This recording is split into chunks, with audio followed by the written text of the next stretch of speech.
अखिलेश ने अपने पिता और माता के बारे में जो लिखा है,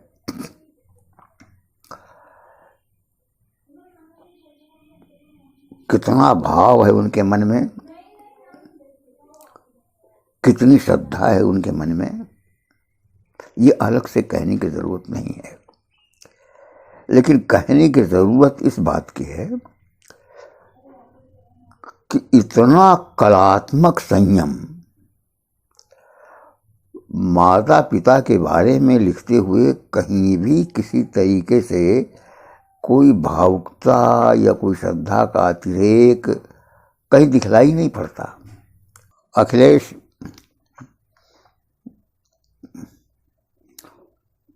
सदैव से स्वतंत्र, निर्भीक और स्वावलंबी कथाकार व पत्रकार रहे। अनुभवी लोग ही जानते हैं कि ऐसे बना रहना, और विशेष रूप से इस दुष्काल में ऐसे बना रहना कोई साधारण काम नहीं है।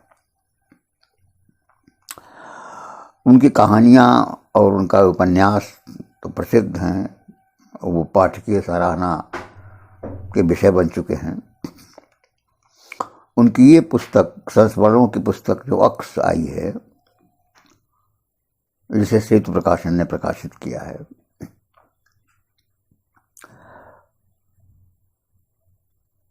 कुछ विषय में अद्भुत है वो। इस बीच में संस्मरण बहुत लिखे गए हैं और लिखे जा रहे हैं। अखिलेश ने इस पुस्तक में संस्मरण विधा पर इतनी गंभीरता से विचार किया है कि वो हिंदी के किसी बहुत अच्छे पढ़े लिखे आलोचक का निबंध लगता है कि संस्मरण वस्तुतः ये विधा, इसकी व्याप्ति, इसका भावाधार कितना ऐतिहासिक और सामाजिक है। जब आप किसी व्यक्ति के बारे में लिखते हैं तो वस्तुतः केवल उस व्यक्ति के बारे में नहीं लिखते हैं, बल्कि समकालीन समाज के बारे में लिखते हैं, विचारधाराओं के बारे में लिखते हैं, सामाजिक घटकों की जो अंतर संबंधता होती है और उसकी जो धार होती है ऐतिहासिक, उसके विषय में लिखते हैं। और ये जो संस्मरण में कालखंड से पीछे मुड़ करके जाना है, वो वस्तुतः वर्तमान से रहित नहीं है। वो वर्तमान और इतिहास दोनों जहाँ मिलते हैं, दोनों जहाँ एक दूसरे को प्रभावित करते हुए एक महत्तर संकेत करते हैं, उस पर बात करना है। इस पुस्तक में जो संस्मरण है वो तो अपनी जगह है, लेकिन जो संस्मरण विधा पर लिखा गया है, जो विचार किया गया है, वस्तुतः अखिलेश ने शायद पहली बार, जहाँ तक मेरी जानकारी है, एक किताब मेरी समझ में और मेरी याद में और आ रही है, वह अरुण प्रकाश की पुस्तक थी गद्य के बाद, उसमें भी संस्मरण विधा पर लिखा गया था। लेकिन अखिलेश ने इस पुस्तक में संस्मरण विधा को शायद पहली बार एक विधा के रूप में प्रतिष्ठित किया है। दूसरी बात इस किताब में, जिससे मैं बहुत ज़्यादा प्रभावित या चकित हुआ एक प्रकार से, अखिलेश ने अपने पिता और माता के बारे में जो लिखा है,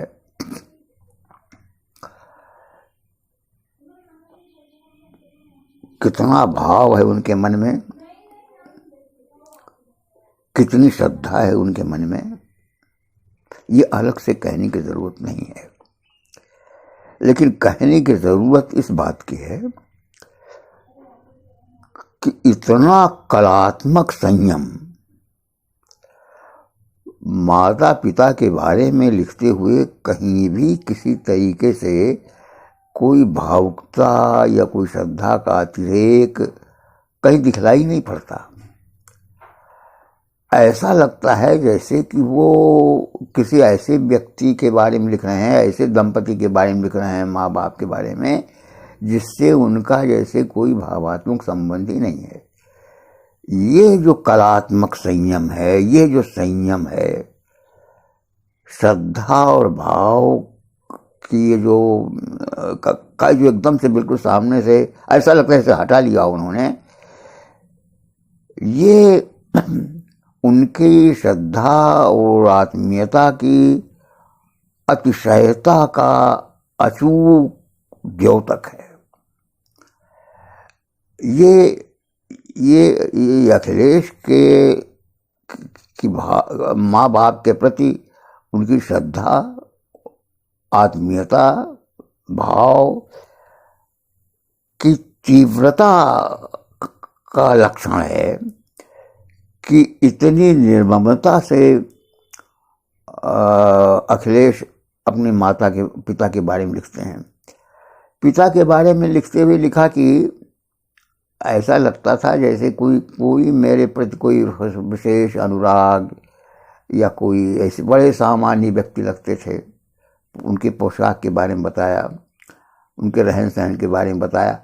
पढ़ो तो लगता है जैसे कि किसी अपने पड़ोसी और उसी के बारे में, और पड़ोसी के बारे में भी नहीं, ऐसा लगता है जैसे किसी बहुत सामान्य व्यक्ति के बारे में लिख रहे हैं, जैसे कोई खास विशेष संबंध नहीं है। ये काम बड़ा मुश्किल काम है, ये बहुत मुश्किल काम है। ऐसी निर्ममता दिखाना ये कला का और भाव आत्मीयता की तीव्रता का ही द्योतक है ये। लेकिन जब पिता नहीं रह गए तो उनके बारे में जो लोगों ने बताया, उससे अखिलेश को पता चला कि कितने उदार थे, कितने ज़्यादा दयालु थे, लोगों की कितनी सहायता करते थे। ये सामान्य व्यक्ति कितना बड़ा मनुष्य था, कितना बड़ा नागरिक था, इसका पता संस्मरणकार को अपने पिता के बारे में उनके न रहने पर लगता है। अब पिता क्या करते थे, यह है कि कहीं कहीं वो कहानियाँ सुनाते थे। तो अब जो जिस तरह की वो कहानियाँ सुनाते थे, इसके बारे में जो अखिलेश लिखते हैं, मैं उसे पढ़ करके आपको थोड़ा पढ़ना चाहता हूँ उसे मैं आपके सामने, क्योंकि उससे एक और बात का संधान चलता है। अखिलेश ने लिखा है अपने पिता के बारे में, वो चमत्कारों, राक्षसों, ऋषियों, देवताओं, राजाओं की कथाएं नहीं सुनाते थे। वो शिक्षाप्रद, नैतिक और प्रेरक कथाओं के भी वाचक न थे। उनकी कहानियाँ अमूमन मजाकिया और यथार्थवादी होती थीं। उनमें अवध की रंगत होती। अगर राजे महाराजे, दानव, वरदान, जादू, यति आते तो जिंदगी के छोटे छोटे प्रसंगों के साथ रोजमर्रा के घटनाक्रमों में हास्य पैदा करते हुए, फिर सुनिए, वो आते तो जिंदगी के छोटे छोटे प्रसंगों के साथ रोजमर्रा के घटनाक्रमों में हास्य पैदा करते हुए मुझे धक्का लगा। किस्सा गोई का यही ढंग मैं अपने आधुनिक अफसानों में उतारना चाहता था, और जैसा कि सही है, मैं कामयाब नहीं हो सका। कह दी बात अखिलेश ने। वस्तुतः मैं ये बात फिर से कहना चाहता हूँ कि यही शैली और यही विशेषता अखिलेश के कथा कहने का ढंग है। ये कथा कहने का ढंग अखिलेश को अपने पिता से मिला है। बड़ी बातों को, जिंदगी की मार्मिक बातों को, वो मार्मिकता, वो कहानी का उद्देश्य जो बड़ी दूर तक अनुरणन पैदा करता है, गूंजान गूंज पैदा करता है। आपने घटना पढ़ी, एक पात्र पढ़ा, और वो जिंदगी के अनेक घटनाओं स्थितियों में आपको एकाएक याद आता है और याद आता रहता है। ये जो सफलता है कहानी की, वो उसकी ये शैली है, उसे कहने की ये शैली है अखिलेश की, कि वो बड़ी बड़ी बातों को जिंदगी के रोजमर्रा के संदर्भों में और जैसे कुछ हल्के हल्के हास्य के साथ बयान करते हैं। ये ढंग अखिलेश ने अपने पिता से सीखा। ये आत्मीय के प्रति अपनी कृतज्ञता प्रकट करना है। और ये जो निर्ममता आपको दिखलाई पड़ रही है, वो निर्ममता जिससे बहुत ज्यादा गहरा संबंध है, उसको अपनी आत्मीयता के विशेषणों में न याद करना, उसको इस रूप से प्रकट करना जैसे कि हमारा तो कुछ खास संबंध है ही नहीं उससे, ये अवध की जातीय विशेषता है। आप खास तौर पर किसान की, आप अगर किसी किसान के पास जाएं और वो अपने खेतों के बारे में बात करे, अपने मकान के बारे में बात करे, अपने लड़के के बारे में बात करे, तो ये नहीं कहेगा कि वो मेरा है, वो बहुत अच्छा है। ये बहुत बड़ी अशिष्टता मानी जाती है। वो कहेगा कि आप ही के खेत हैं, वो कहेगा आप ही का लड़का है। अपने लड़के की और अपने पिता, मैं एक अपना व्यक्तिगत प्रसंग आपको दूं। मैं अपने पिता को हमेशा तू कहता था, तू कहाँ जात हो, तू आयो कि नहीं आयो। जब मैं पढ़ गया तो मेरे फूफा ने मुझसे कहा कि विश्वनाथ, अब तुम पढ़ लिख गए हो, तुम कहाँ अपने पिता को तू कहते हो। अरे आप वो कहा करो। मैंने एक दिन ये किया, अपने पिता से मैंने कहा कि आप गए थे, पिताजी का साले एक झापड़ मारूंगा बिकल ठीक हो जाएगा, बता रहा है मुझे पढ़ लिख गया है, तू कहता क्यों नहीं। अबे कहा कि यहाँ तो हम तो भगवान को भी तू कहते हैं, भगवान तो बड़ा दयालु है। ये अवध के खास पर किसान की विशेषता है, जिसे अखिलेश ने ये कलात्मक और सृजनात्मक रूप दिया है। अगर ये आपने मिस कर दिया तो अखिलेश के सृजनात्मक व्यक्तित्व को, एक बहुत बड़ी बात को आपने मिस कर दिया। और पिता तो पिता, माँ के बारे में, और माँ का वो रूप जो पिता की मृत्यु के बाद या अपने पति के बाद उनका दिखलाई पड़ता है, मैं ऐसा संस्मरण नहीं लिख सकता। मैं इतनी भावातिशयता मुझ में नहीं है कि मैं ऐसी निर्ममता प्रकट कर सकूं। लगता है जैसे वो सामान्य जीवन बिता रही हैं, कोई रोना गोना बिलाप, यहाँ तक कि ये भी कभी नहीं दिखलाई पड़ता कि वो बहुत ज़्यादा याद कर रही हूँ। वो बिल्कुल सामान्य जीवन, बीच में कभी वो मिठाई खाने का मन खाती हैं, कभी ये करती हैं, कभी आखिर में ये ज़रूर होता है कि उन पर विस्मरण हो जाता है। वो समझती हैं कि बुआ आ गई हैं, बुआ जो पहले चली गई हैं नहीं आई, विस्मरण कुछ हो जाता है। उस पति के मरने के बाद कुछ असामान्य जैसे उनके जीवन में घटित ही ना हुआ हो, और इस शैली में, इस तरह से, इस सामान्यता में जैसे कुछ नहीं हुआ में इतना प्रकट होता है, वो सृजनात्मक संयम है। ये सृजनात्मक संयम बहुत बड़ी सृजनात्मक विशेषता है अखिलेश की। इसमें विशेष रूप से इलाहाबाद का बयान है। आप जानते हैं कि नेहरू युग में, स्वतंत्रता के फौरन बाद, थोड़ा सा उसके पहले भी, आखिरकार इलाहाबाद वो नगर था जहाँ निराला, पंत और फिर गोरखपुरी रहते थे। उसके बाद भी वो हिंदी साहित्य का केंद्रीय नगर था इलाहाबाद। परिमल और प्रगतिशील लेखक संघ दोनों के दिग्गज लोग वहाँ रहते थे। वो जो हुजरों का साहित्यकार मंडल था,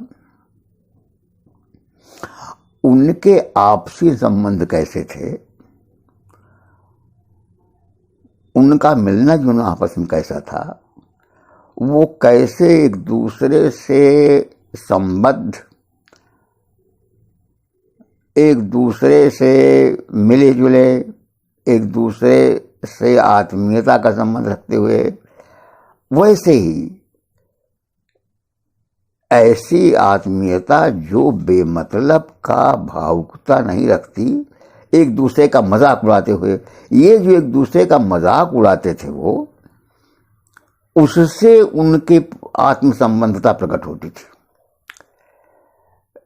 ये नहीं कि एक दूसरे के साहित्य के प्रति वो सराहना का भी भाव रखते थे, और ये उसका जैसे रविंद्र कालिया का या देवी प्रसाद त्रिपाठी का, श्रीलाल शुक्ल का, शैलेश मटियानी का और लोगों का जो चित्रण अखिलेश ने किया है, वो वही उनकी रोजमर्रा की छोटी छोटी घटनाओं से लेकर के कि वो आदमी अंदर से क्या था और ऊपर से कैसे दिखलाई पड़ता है, ये रविंद्र कालिया और डीपीटी देवी प्रसाद त्रिपाठी दोनों अपने व्यावहारिक जीवन में बहुत अव्यवस्थित दिखलाई पड़ते थे। रविंद्र कालिया के बारे में अखिलेश अक्सर कहते थे, और ये प्रकट भी होता उनके लेखनी से, कि वो लगता था जैसे वो बड़े चालाक आदमी हैं, बड़े मायावी हैं, और बहुत सबके बारे में सबका मजाक और हंसी उड़ाते रहते हैं, और जो चाहें वो कर सकते हैं, लेकिन अंदर से वो अपने लिए कुछ नहीं करते थे, ना अपने लिए शायद कर भी अगर पाते तो कुछ नहीं करते थे। अंदर से निहायत ही अपनी परवाह न करने वाले आदमी थे। और डीपीटी ऊपर से दिखलाई पड़ता था कि इतने प्रतिभाशाली, इतने मेधावी आदमी, अखिलेश के गांव के, व्यावहारिक जीवन में इतने व्यवस्थित और इतनी मेधा, उनकी वह व्यवस्था और उनकी प्रतिभाशालिता दोनों मिल करके एक अनोखा व्यक्तित्व तो पैदा करती थी। कलकत्ता एक बार जब ले गए तो शुरू में तो अखिलेश से पैसा खर्च कराते रहे, लेकिन बाद में इतना पैसा उनको वैसे दे देते, पकड़ ले जाओ, काम करो, कुछ न करो, कोई अपनी चिंता नहीं, धन दौलत की कोई परवाह नहीं, इतनी दौलत कमाते थे, इतने बड़े बड़े लोगों से संबंध था, लेकिन सामान्य जीवन में इतने सहज और सामान्य। तो ये संस्मरण भी जो हैं, ये संस्मरण भी अनोखे हैं, पहली ढंग के हैं। और वही बात कि किसी की प्रतिमा खड़ा करने का उद्योग नहीं मालूम पड़ता है ये, लेकिन जिन संस्मरणों के जिन व्यक्तियों के बारे में जिनके संस्मरण लिखे गए हैं, उनके जीवन और व्यक्तित्व की एक अविस्मरणीय छाप जरूर पड़ जाती है। ये जरूर लगता है कि हमने इस आदमी को जान लिया। और अगर आपने रविंद्र कालिया के बारे में, देव प्रसाद त्रिपाठी के बारे में, श्रीलाल शुक्ल के बारे में, शैलेश मटियानी के बारे में और लोगों के बारे में पढ़ लिया, तो ये किताब पढ़ करके लगता है कि हमने उनका असली रूप जान लिया। ये बहुत बड़ी विशेषता और सफलता है। और जीते जागते जिन लोगों को देखा है, उनके बारे में ऐसे पढ़ना जैसे आप किसी